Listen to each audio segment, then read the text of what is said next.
这是黄秋生变态电影的封刀作品，因为本片极度的血腥，就连拍惯了这种题材的他都难以忍受，所以之后拒绝拍摄此类电影。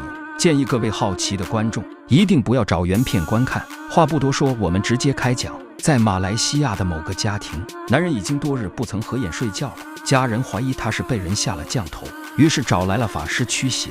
我不想睡觉，我不想睡觉，我不想睡觉。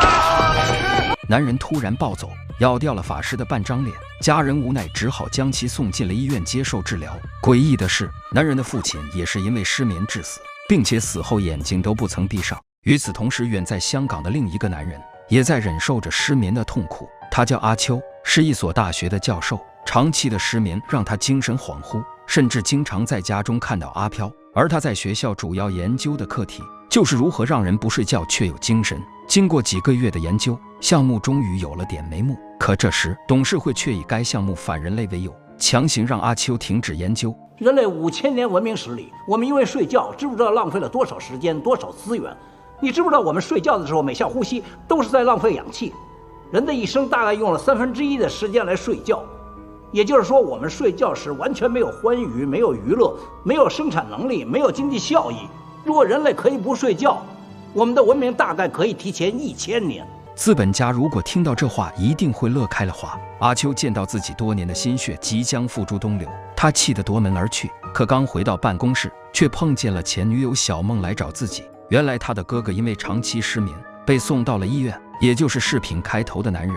他知道阿秋是研究睡眠的专家，所以找到他来帮忙。阿秋听完很感兴趣，因为他正缺少一个实验品，而小梦的哥哥不正是最好的研究对象吗？过了几天，两人一起来到了马来西亚的医院，并在此见到了躺在病床上的哥哥。3个月没睡觉的男人已经陷入疯癫了，医生只好将其绑在了病床上。可突然男人挣开了束缚，接着就冲出了病房。可刚跑出医院门口，就被急速驶来的汽车撞倒在地，就这样命丧当场。此时的阿秋目睹了一切。到了晚上，他偷偷潜入停尸间，并将死者的脑子挖了出来，接着就回到房间，准备将其带到香港研究。正在这时，小梦打来电话，约他在餐厅见面。两人见面后，小梦拿出一张巨额支票，用作他研究失眠项目的经费。随后又说出了一个秘密，原来小梦的爷爷曾经改过姓名，因此他觉得爷爷可能做过伤天害理的事，全家遭到报应。哥哥以及自己都被失眠症困扰多年了。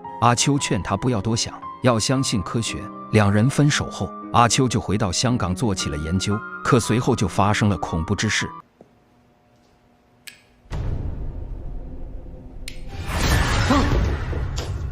这个男人撞鬼了，惊恐之余，他找到个神婆问米。神婆随后要了阿秋的名字以及生辰八字，接着就写在黄符纸上，烧成了灰。随着一阵做法，神婆就将阿秋死去的父亲请了上来。我想知道你死之前发生过什么事啊？知道那些干什么？我想知道。你睡不着觉啊？接着阿秋父亲又说出了自己的经历。当年日本侵占香港后，开始了烧杀抢掠，很多家庭被祸害的家破人亡。这晚日军来到阿秋父亲家进行搜刮，却无意看到了他的日本证件。原来阿秋的父亲老黄年轻时曾在日本留学，随后他就用流利的日语和大佐展开了对话。大佐很欣赏老黄的日语水平，于是将他带回军营，让他做起了翻译。在此，老黄父亲遇上了大汉奸周福，此人无恶不作，经常帮着日军压榨百姓。这天，周福像往常一样带队挨家挨户的搜刮，恰巧这家的主人是个茅山师傅，他有2个女儿。因为茅山术传长不传幼，所以大女儿每天在家里练习写符画咒，并在一次炼丹时炸瞎了一只眼睛。眼看没有搜到值钱的东西，周福便吩咐日军进行打砸。这时老黄及时站了出来，他拿出自己的钱打发走了日军。其实老黄也是被逼无奈才为日军工作，他把自己赚到的钱都买了东西送给邻居，可邻居却对他嗤之以鼻。这天老黄被调派到慰安所工作，他在此看到被关押的女孩十分可怜，于是在当天晚上就偷偷放跑了几个。可女孩没跑多远就被日军发现，并死在了他们的枪下。得知此事的大佐非常生气，他狠狠将慰安所管理周福打了一顿，并让他日后严加看管。受伤的周福郁闷地来到茅山师傅家看病。我不替汉奸看病啊！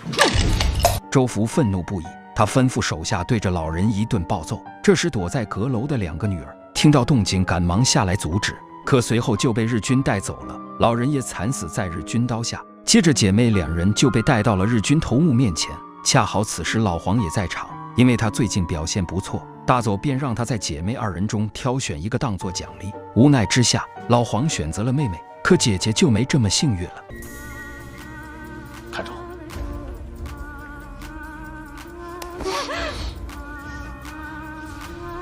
看清楚，是你连累我的。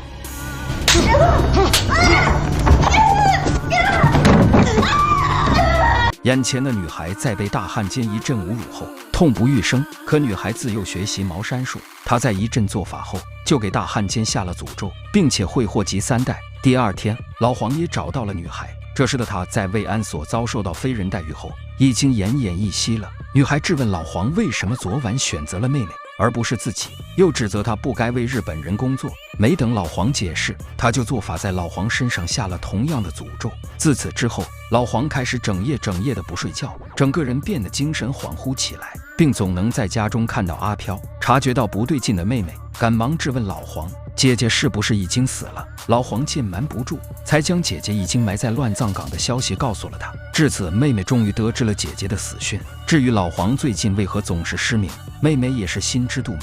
她知道这是姐姐下的诅咒。已经嫁作皇家媳妇的妹妹知道，想要救丈夫就必须得到姐姐的原谅。于是她带上婆婆和儿子，连夜来到乱葬岗。他们从死人堆里拔出了姐姐的尸体，又给她好好安葬，希望能平息她的怨气，破除诅咒。可显然没有作用，老黄变得越来越恍惚。终于在某个晚上，他彻底精神失常了。他砍死了老婆，而阿秋和奶奶则逃过一劫。发了疯的老黄手持菜刀来到了日军大本营，他把日军大佐捆绑在床上，随后手起刀落，让他变成了无根之人。最后老黄被赶来的日本士兵乱枪打死。而阿秋长大后，因为长期失眠，加上经常看到鬼影，精神早就崩溃了。他亲手杀死了自己的奶奶。另一边，小梦也被他当成了小白鼠做研究。他已经20多天没睡觉了，精神接近崩溃的边缘。原来小梦的爸爸就是周福。经过侦探的调查，战争结束后，周福改名换姓生活，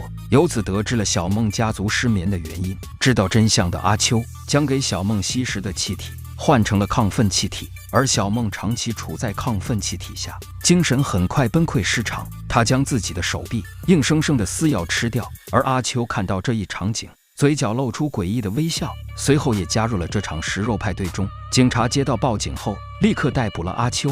没人知道的是，这座实验室的位置正是当年埋葬姐姐的地方。今天的电影到此结束。